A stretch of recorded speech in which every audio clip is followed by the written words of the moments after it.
Chapter 9: E-commerce and physical products, selling tangible goods online. When most people think about making money online, e-commerce is one of the first things that comes to mind. This is the business of selling physical products over the internet. Anything from books and electronics to handmade crafts and clothing. It's one of the most visible online business models because, well, we all interact with it every day, whether we're buying something from Amazon, browsing a brand's online store, or ordering directly from a small shop halfway across the world. The idea is simple. You have a product, someone wants it, and the internet connects the two. But as with anything in business, the way you do it can make all the difference. There are several main approaches to selling physical products online. The most traditional is holding inventory yourself. You buy products in bulk from a manufacturer or wholesaler, store them somewhere, and ship them to customers when they order. This gives you full control over quality, packaging, and delivery times. But it also means you need to invest upfront in stock and deal with the logistics of storage and shipping. If you get it right, the margins can be good, but you also take on more risk if the products don't sell as quickly as you hoped. A popular alternative is dropshipping.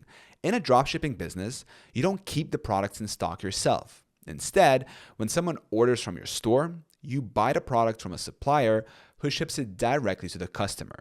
This model eliminates the need for storage space and big upfront inventory costs, making it much more beginner-friendly.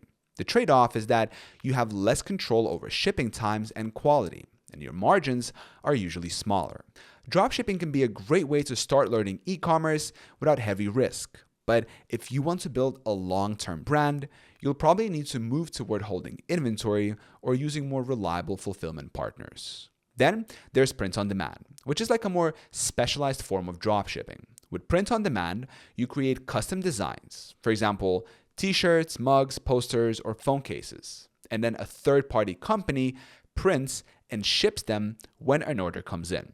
This model is great for creative entrepreneurs because you can turn your designs into products without worrying about production or stock. It's also low risk since you don't pay for anything until you've already made a sale. The downside is similar to dropshipping. You rely on a third party for quality and delivery. For those who want more control but don't want to ship products themselves, there is third-party fulfillment. This is where you send your products to a fulfillment center, like Amazon FBA or a dedicated logistics company, and they handle storage, packing, and shipping for you.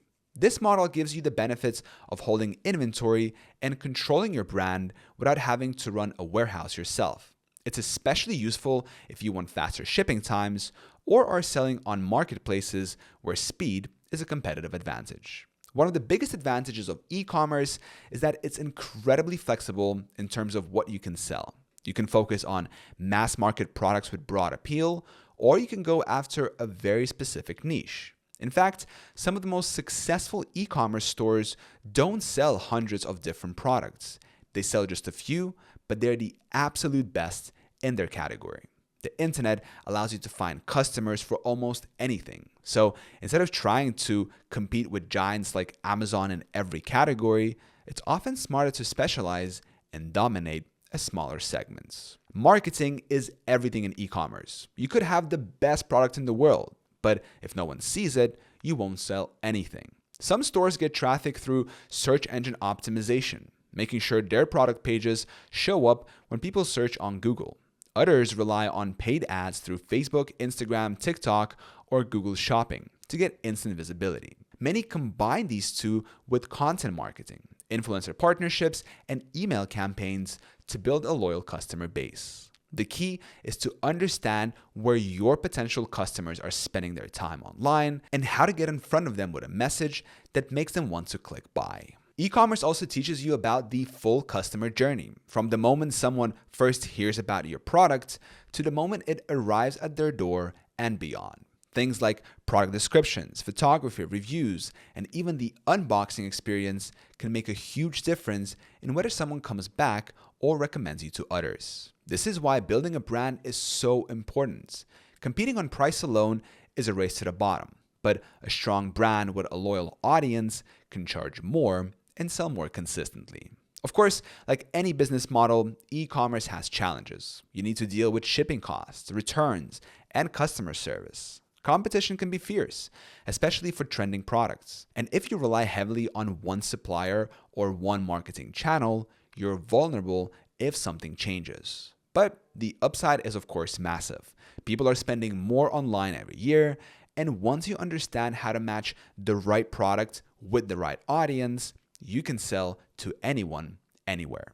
For many entrepreneurs, e-commerce is their entry point into the online business world because it's tangible and straightforward. You're selling something people can hold in their hands, and when you get that first sale, it's a rush that proves you can make money on the internet. From there, you can expand into more products, improve your systems, and even create your own unique items. The possibilities are endless, and the market is growing. If you can combine a great product with great marketing and a smooth customer experience, you will have a business that can grow as big as you want it to.